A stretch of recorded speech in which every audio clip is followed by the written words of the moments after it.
What if you could predict your future? Does this seem too good to be true? It can be done. All it takes is using your mind to give thought to how you want your future to look. What is it that you want to see? How do you want to be? And how do you want your life to go? These questions can be answered by you. This isn't about manifesting, it is about creating. If you want to be healthier, speak to your future healthy self and tell her, what are you doing today to help her be healthier? You want to be happier? What is it that you can tell your future self you are doing today to create a feeling of being happy? Thinner, richer, more of something, or less of anything at all? Dear future self, here's what I am doing today to support you. In this podcast, Dear Future Self, based on the book by the same name, author Susan Axelrod, the confidence coach, interviews women who understand the benefit of speaking out what they want for their lives. Why is this important? Because speaking to your future self supports you here and now. What would you say to your future self? Hello, friends. Honestly, I have a big ass grin on my face today. It has been a while since I have recorded an episode of this incredible series, Dear Future Self. And today I have a little fangirl in me. I'm not going to lie. I have a guest who helped me at a time in my life that it must have just been exactly right. Participating in her group, getting to know her, hiring her personally as a coach, served me to bring me to this future self you see, and we're going to talk about that during this episode. Before I bring her on, I want to read her bio directly because I have a lot to say about it. So Jenn Lederer is my guest today. Jenn is an award-winning comedian, speaker, and consultant with a thing for synthesizing ideas through storytelling. Jenn's work has been featured by SiriusXM, Forbes.com, The Huffington Post, Inspiring Lives magazine, on stages at Yale, Twitter, and Google headquarters in New York City, and in comedy clubs throughout New York and Europe. Performing all over the country, internationally, and virtually, Jenn MCs and leads workshops and keynotes, helping audiences learn how to answer the one question everyone hates but can't avoid: what do you do? She uses her comedian's formula for educating, connecting, and amusing your audience. Jenn's experience spans 15 plus years and at least 8 different avenues in the creative industry that include earning a BA in dance from Point Park University, co-writing an off Broadway musical, co-writing an album, owning and running a talent management company representing actors for film, TV, and theater, motivational speaking, business coaching, story consulting, and comedy. My friend, Jenn Lederer, hello. Hello. Yes, every time I hear that list of things in my bio, I'm like, I am all over the place and I love it. I mean, really or not really? I mean, dear future self, hello, right? Jenn, I want to just get started by sharing here publicly something you know personally. I've said it publicly many times. I tag you in my social media engine whenever I use concepts that I've learned from you. The Mogul membership, something you started many years ago, really just changed the trajectory of my business. And it started with this brainstorm you had about the 21-day video challenge. And Jenn Lederer, it was during that challenge that I became Susan Axelrod confidence coach. I mean, this is a big reveal. I don't claim anything that's not mine. And so in this way, I teach others in business and in life to credit those who helped you get to where you are. So thank you, my friend.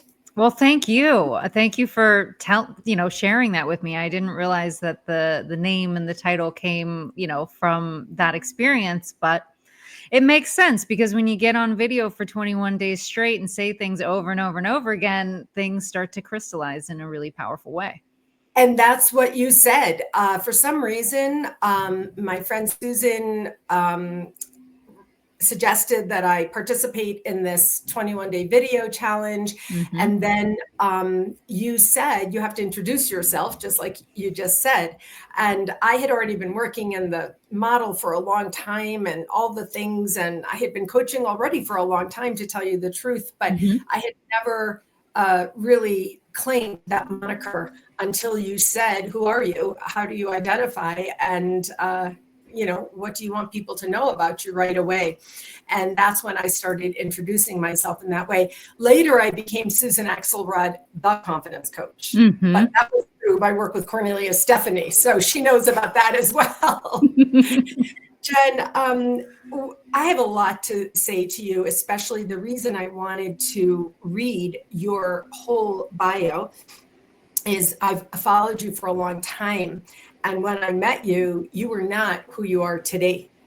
In those days, of course, we didn't know our future selves because I hadn't written the book yet, and I didn't have the thesis yet that you could actually know your future self and create the path to her success. So I want to ask you just on a top level to say, as I indicated before we would come on, what would you say to your future self if you had the chance? I love this question. I thought about it a lot. And what I will say to her is I felt everything. I was present for all of it. And I learned to slow down. Wow. So I'm in my future self body, listening to me say, I felt it, I was present for it, and I slowed down such that you could be where you are today. So the lesson of slowing down, sadly, traumatically, and tragically found me personally. People know my story. I can share it elsewhere, but I didn't know then what I know now. And so that's kind of, you're young, Jenn, you're much younger than I am, not so young anymore as you used to be, but still in all, you're a younger person than a sage elder crone. And, but there's a lot of wisdom there. So today you are a comedian. And I remember the time that you were transitioning from being a business coach, let's just say in the most basic terms. You were actually an intuitive coach, integrating your intuition into your business model, your business principles, and your business teaching. And I watched and gleaned and learned that from you. How you would just show up and your intuition really came through. Later, a few years ago, I created the intuitive business system based on my own experience, in part learned through your intuitive business coaching. Are you with me on that progression? Yep. Yeah. And today you're a comedian and a keynote speaker. So how did you get from there to here? Slowing down, staying present, feeling all of it. I basically kept getting feedback through my motivational talks that my funny stuff was where people clicked in. That's what they wanted more of. And as people heard in my bio, I have a dance degree. I've been in entertainment my whole life. So it wasn't like a huge leap for me to say, what would it be like to be funny on purpose? Although stand-up comedy was the one medium I swore I would never do. Like, not that anyone would ask, right? Unprompted, I would over and over again throughout my 20s specifically say, you know what I'll never do is stand-up comedy. And, through writing jokes is how I figured out that I'm queer. So, when we talk about wisdom and we talk about timing, there is something in me new. When I go down that road, I'm going to learn some things about myself that I need to be ready for. And I don't think I was ready to learn these parts of myself until I was. And I was in an intuitive painting class. I painted an owl. I heard the words "Start comedy now." And so I said, fuck it, let's do it. What's the worst that can happen? And I ended up getting a 3-month residency in the space where I painted the owl. And that was in March 2018. And I haven't stopped doing comedy since. Mm. Um, and it has flipped everything on its head in like every sector of my life and business in a way that nothing else was able to. Like, no therapy had gotten me there. I did, at the same time of starting comedy, quit drinking. And so, being sober, having that clarity, being able to be with myself in a deeper way, writing jokes, and jokes are funniest when they're true. So I had to get honest with myself because I wanted to be really good at the craft of comedy. Yeah. I'm big on being competitive with myself. So yeah, that's how I got here. I'm not sure. I guess I'm pulling for it, but it's not recalling, probably because of my own trauma. I didn't know that you quit drinking when you started comedy. Perhaps that wasn't something you spoke about publicly, and perhaps at that time I was in my own difficulty. But it comes to me, I have unfortunate experience with the use of alcohol as a substance to do things other than be social. Yep. Not for me personally, but for someone quite close to me. And so it occurs to me that do you think now, would you say you maybe overused alcohol, or you wouldn't define it in that way? Yeah, I was using it to, I mean, everything in hindsight now was just me not being ready to see and be with parts of myself. Um, I experienced sexual assault when I was 13 and started drinking then. Ah, And uh, in that moment, the way that it happened, it was my best friend's boyfriend at the time in 8th grade. And so I had this experience. I lost all of my friends, right? And was going to school with all of these rumors going on about me, and everything was spiraling out of control. Looking back at that moment now, I'm like, who knows how long it would have taken me to come out and realize that I was queer. But in that moment, I was like, girls don't even like me, let alone love me. Right. mm, And then I really just started to play with the power dynamics of what I could get from men. I'm like, okay, so this is a transactional situation. I can get down with that. And I ended up having some healthy relationships, some unhealthy relationships, some that were helpful. But ultimately it took me being willing and able in therapy to sit with myself in order to really see what was happening and what I had been running from.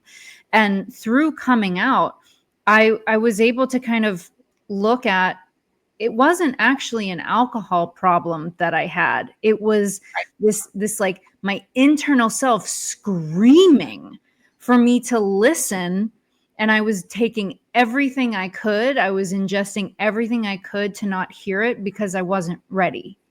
right. So, Jen, I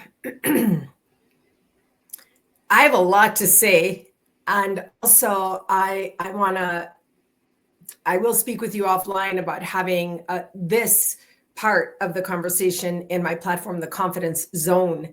I love that you just said it's not that I was per se misusing alcohol. I now know in my mature mind and body and soul, I wasn't ready, perhaps to face certain things, and I was using anything, as you say.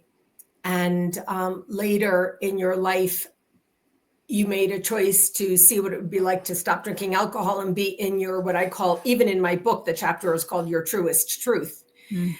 And so, but for today, I want to say thank you for sharing this reveal, and our willingness and our ability, which in part I learned through my work with you, to show up as real, to be vulnerable, and to be as honest as we can with ourselves and perhaps with others is revelational. It's healing for others. And today we literally have no idea who will listen to this and be served. So thank you for that. From this perspective of the podcast, Dear Future Self, now, we have your 13-year-old self, right? We have your 14, 15, 16-year-old self experiencing all of that.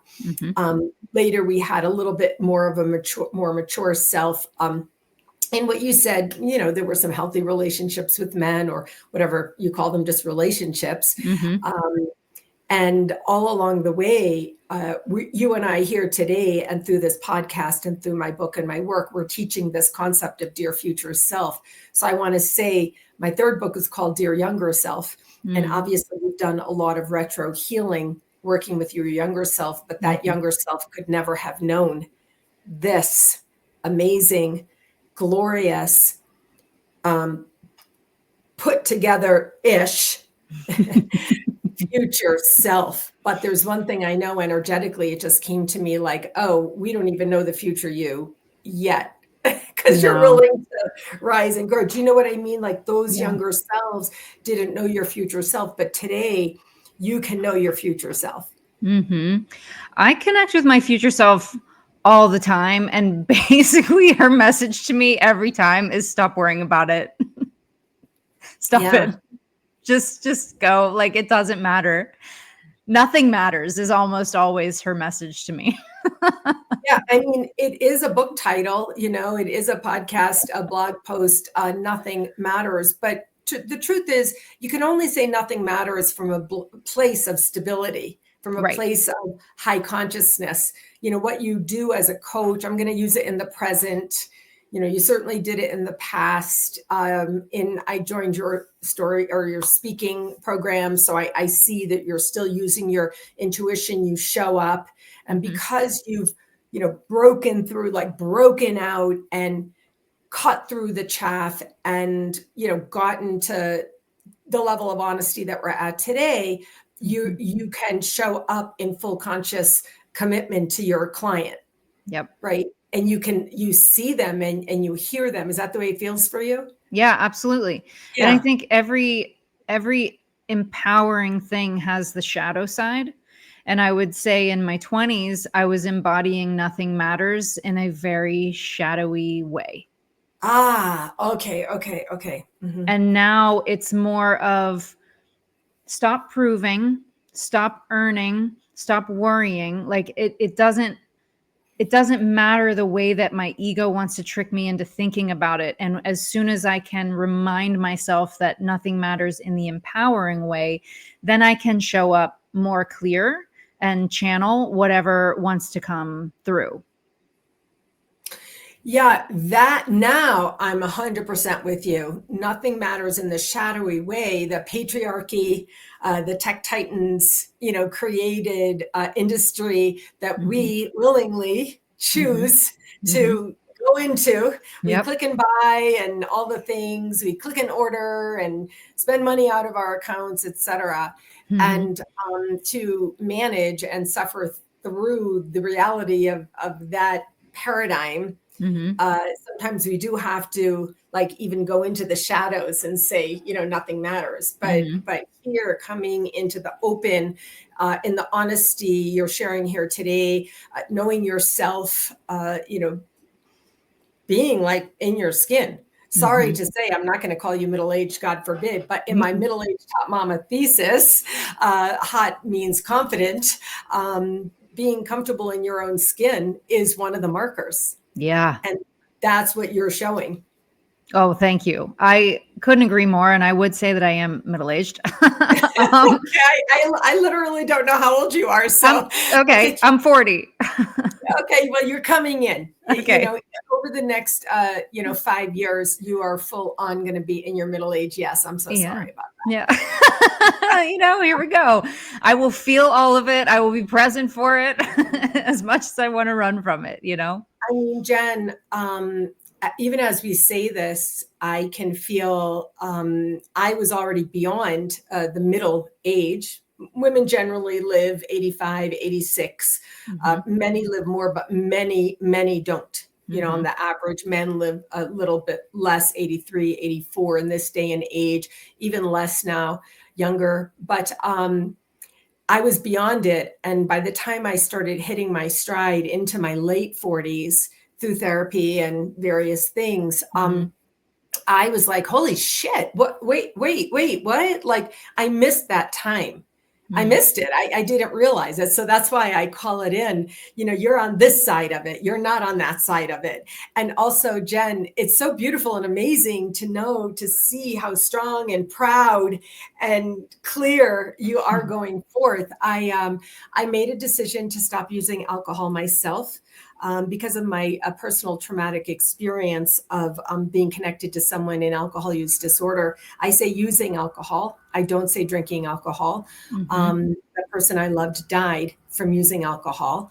And so going forward, I feel completely clear, on point, and honestly amazing. I got to be honest, it was a big decision for me, not hard for me to do, but it's still a choice to be made.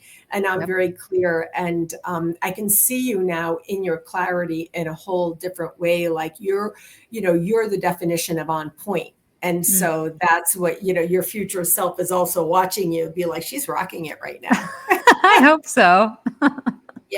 Yeah. So I do want to address, you lost your father, Jenn. Yeah. I'm so sorry about that. It was so difficult and horrible and traumatic. And I want to really, really, really acknowledge that personal difficulty. There's not one of us who makes it through without traumatic personal difficulty. And I also know that you were too young even when it happened, not that many years ago, I think. And I watched, I saw it. And because I knew you, I felt it deeply. And so all the more reason, even to be clear about your future self. No? I mean, do you know what I'm saying there? Yeah, I learned a lot about myself in that moment. He left and took with him everything that was not meant for me. And so that meant I was at the time dating a man and a woman. And both relationships imploded within a week of him dying. Oh, wow. Okay. And so I was like, okay, I know better than to fight this. I know better than to white knuckle any of this.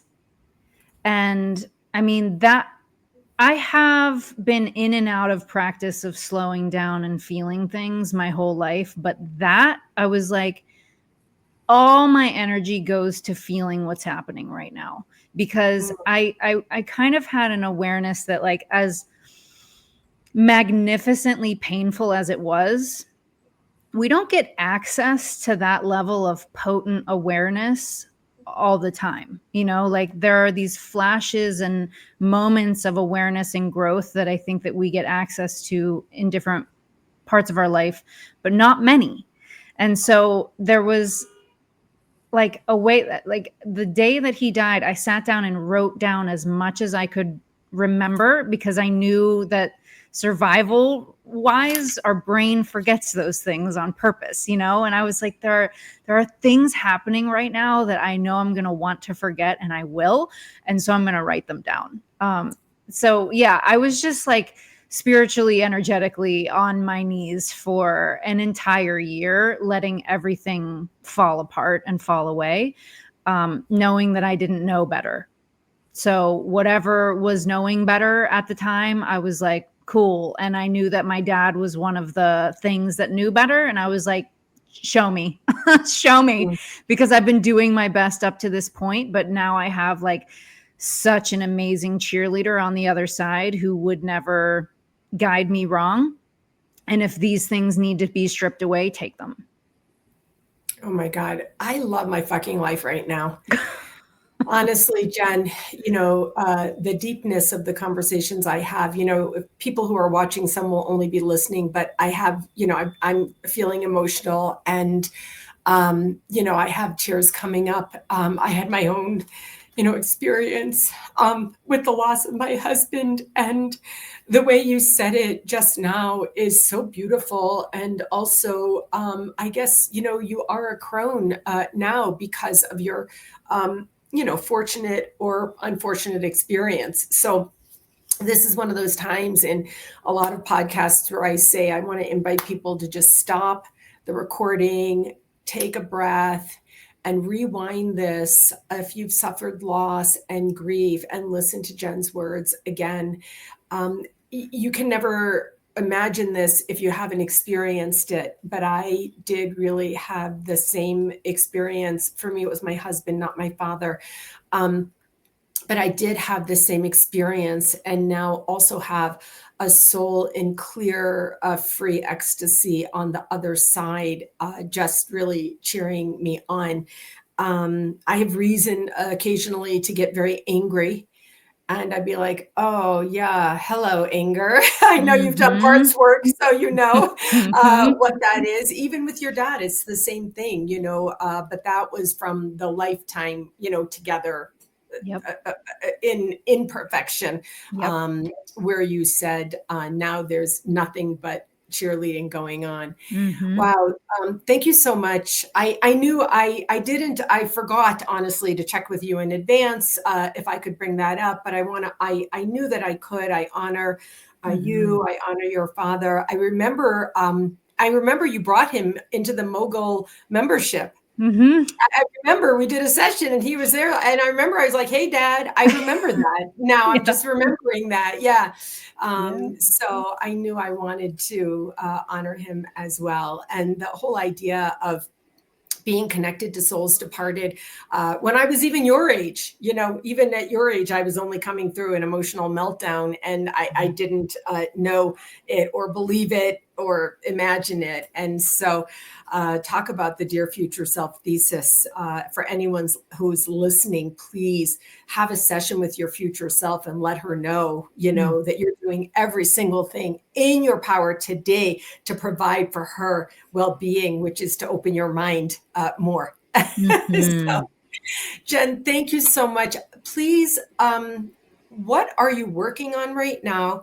And this will be timely for this, even though this podcast will live for eternity. Mhm. What do you want to share? Where can people find you to work with you? Thank you. Right now, storytelling is my jam because of everything you heard me say. I have met myself so many ways and my business through the practice of storytelling. So I created something called the Storytelling Habit. And there's a side of it that is a self-taught course. There's the first module you can get for free where you learn my comedian's formula for connecting with people. And then there's a self-taught course you can go into that teaches you all the different ways you can apply that formula.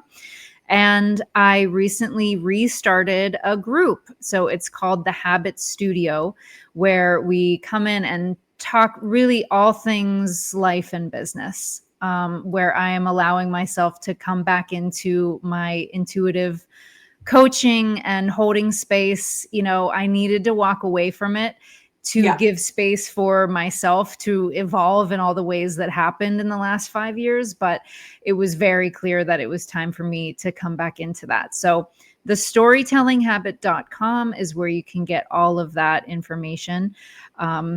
And follow me at Jenn Lederer on all of the socials. If you're interested in seeing me take the stage for comedy, Instagram is where I talk about those shows. So I'm out here. Yeah, that's so good. I'm so happy that people listen to me, that you, Jenn, gave yourself time, space, energy, and breath to take a break when you really shouldn't have, by the shouldn'ts of the way other people impose. Yep. You were killing it, you had a following, all the things that patriarchy says you shouldn't do, you did. Yep. Um, you know, your dad got taken out, then there was all that which we just discussed, but that allowed you, at my age, Jen, at my age and my stage of life, I'm not dead yet. That's what I work with, a lot of young professionals now, to tell you the truth. I work with a lot of people in their young 30s all the way to their early 40s. Mhm. And I'm like, am I dead yet? No, I'm not dead. You know, I'm not dead. So I got some years ahead of me to be in my impact space, and, you Yeah. know, et cetera. So I'm thrilled about that. Look, I want to say that I've been in the online business for a long time now, and this is timely. In the future, someone may be listening to this, and that group may no longer be available. But whatever Jenn Lederer is doing, when you are hearing this, I really encourage you to look her up, find her, and if she's gone, it'll be her legacy library that you will find. So Yes, exactly. Thank you so much for this conversation, Susan. yeah, Jen, it's always a pleasure. I'm going to connect with you on the other thing for the confidence zone conversation sometime in the future, and I will look forward to that then. So until Likewise. then, my friend, take good care. Thank you.